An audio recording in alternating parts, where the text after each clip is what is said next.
पुसदमध्ये 26 वर्षीय विवाहित महिलेचा मृत्यू. पोलिसांकडून आकस्मिक मृत्यूची नोंद.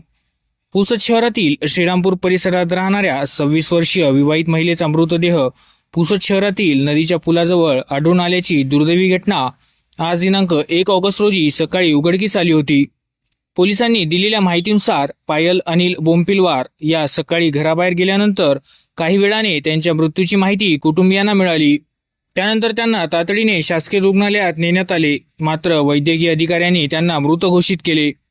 मृत महिलेची आई सौ अंजली अतुल नाटेकर यांनी पुसद शहर पोलीस ठाण्यात दिलेल्या जबाबात मुलगी काही काळापासून पतीपासून वेगळी राहत होती आणि कौटुंबिक कारणामुळे मानसिक तणावात असल्याचे नमूद केले आहे.